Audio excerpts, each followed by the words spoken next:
Hello प्यारे विद्यार्थियों, आज हम करने जा रहे हैं मुंशी प्रेमचंद से जुड़ा हुआ एक महत्वपूर्ण प्रश्न इस प्रकार से आ सकता है।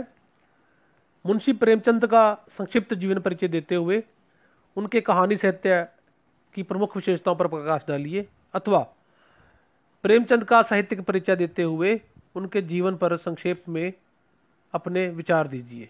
आइए इस पर चर्चा करते हैं। मुंशी प्रेमचंद एक महान कथाकार थे। उन्हें उपन्यास सम्राट के रूप में भी जाना जाता है। उनका जन्म सन 1880 में बनारस के निकट स्थित लम्ही नामक गांव में एक साधारण कायस्थ परिवार में हुआ था।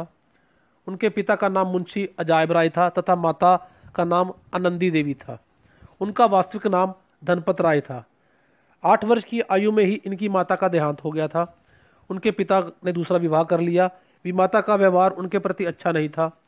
13 वर्ष की आयु में इनका विवाह कर दिया गया। पिता की मृत्यु के पश्चात परिवार का सारा बोझ इनके कंधों पर आ पड़ा। 19 वर्ष की आयु में ही उन्हें एक स्कूल में अध्यापक की नौकरी करनी पड़ी। नौकरी के दौरान ही प्रेमचंद जी डिप्टी इंस्पेक्टर के पद तक पहुंचे। वह स्वभाव के स्वाभिमानी थे। सन 1920 में प्रेमचंद जी ने नौकरी से त्यागपत्र देकर गांधी जी द्वारा चलाए जा रहे राष्ट्रीय आंदोलन में कूद पड़ा। उन्होंने जीवन पर्यंत साहित्य की सेवा की और सन 1936 में इनका देहांत हो गया। प्रमुख रचनाएं। मुंशी प्रेमचंद ने आरंभ में नवाब राय के नाम से उर्दू में लिखना शुरू किया तथा बाद में हिंदी में आए। प्रेमचंद की निम्नलिखित रचनाएं प्रमुख हैं। उपन्यासों में सबसे पहले वरदान, सेवा सदन, रंगभूमि, कर्मभूमि, गबन, निर्मला, प्रेमाश्रम, गोदान, प्रेमा, प्रतिज्ञा, मंगलसूत्र जो कि अधूरा है आदि 11 उपन्यासों की रचना की है। वहीं कहानी संग्रहों की बात करें तो मानसरोवर में लगभग 300 के करीब इनकी कहानियां संग्रहित हैं, जिनमें कफन, नशा, शंखनाद, रामलीला, आत्माराम, पूस की रात, 2 बैलों की कथा, पंच परमेश्वर, बड़े घर की बेटी, शतरंज के खिलाड़ी आदि प्रमुख कहानियां कही जा सकती हैं। नाटक की बात करें तो करबला, संग्राम तथा प्रेम की नदी इनके प्रमुख नाटक रहे हैं। आइए अब इनकी साहित्यिक विशेषताओं पर चर्चा करते हैं। मुंशी प्रेमचंद का संपूर्ण कहानी साहित्य मानसरोवर के 8 भागों में संकलित है। कहानी कला की दृष्टि से प्रेमचंद अपने युग के श्रेष्ठ कहानीकार हैं। उन्होंने अपने कहानी साहित्य में जीवन के विभिन्न पहलुओं को विषय बनाकर कहानी को जनजीवन से जोड़ा है। उनके साहित्य की प्रमुख विशेषताएं निम्नलिखित रूप से हैं। नंबर 1 जी, विषय की विभिन्नता। मुंशी प्रेमचंद के साहित्य में विभिन्न विषयों का वर्णन किया गया है। उन्होंने जीवन के विविध पक्षों पर जमकर कलम चलाई है। उनकी कहानियों के विषय की व्यापकता पर टिप्पणी करते हुए स्वयं डॉक्टर हजारी प्रसाद द्विवेदी ने लिखा है, प्रेमचंद शताब्दियों में से पद दलित, अपमानित और शोषित कृषकों की आवाज थे। पर्दे में कैद, पद पद पर लांछित, अपमानित और शोषित नारी जाति की महिमा के वे जबरदस्त वकील थे। गरीबों और बेबसों के महत्व के प्रचारक थे। अगर आप उत्तर भारत की समस्त जनता के आचार विचार, भाषा भाव, रहन सहन, आशा आकांक्षा, सुख दुख और सूझबूझ जानना चाहते हैं तो प्रेमचंद से उत्तम परिचायक आपको नहीं मिल सकता। झोपड़ियों से लेकर महलों, खोमचे वालों से लेकर बैंकों, गांव से लेकर धारा सभाओं तक आपको इतने कौशल पूर्वक और प्रामाणिक भावों से कोई नहीं ले जा सकता। उनकी कहानियों में तत्कालीन समाज का संजीव चित्रण देखने को मिल जाता है। नंबर 2 है जी, गांधीवादी विचारधारा का प्रभाव। मुंशी प्रेमचंद के संपूर्ण साहित्य पर गांधीवादी विचारधारा का प्रभाव देखा जा सकता है। इस संबंध में मुंशी प्रेमचंद स्वयं यह स्वीकार करते हुए लिखते हैं, मैं दुनिया में महात्मा गांधी को सबसे बड़ा मानता हूं। उनका उद्देश्य भी यही है कि मजदूर और काश्तकार सुखी हो। महात्मा गांधी हिंदू मुसलमानों की एकता चाहते हैं। मैं भी हिंदी और उर्दू को मिलाकर हिंदुस्तानी बनाना चाहता हूं। यही कारण है कि प्रेमचंद के साहित्य में गांधीवादी विचारधारा की झलक सब तरफ देखने को मिलती है।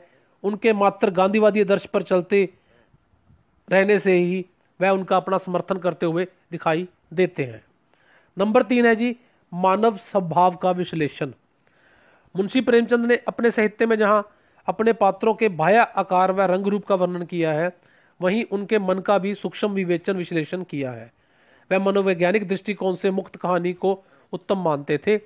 मनोवैज्ञानिक विश्लेषण के विषय में उन्होंने लिखा है, वर्तमान आख्यायिका मनोवैज्ञानिक विश्लेषण जीवन के यथार्थ और स्वाभाविक चित्रण को अपना ध्येय समझती है।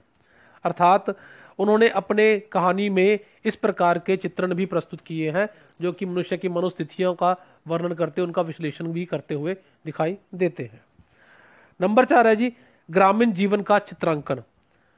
ग्रामीण जीवन का जितना वर्णन मुंशी प्रेमचंद ने किया है उतना वर्णन किसी अन्य कहानीकार ने नहीं किया।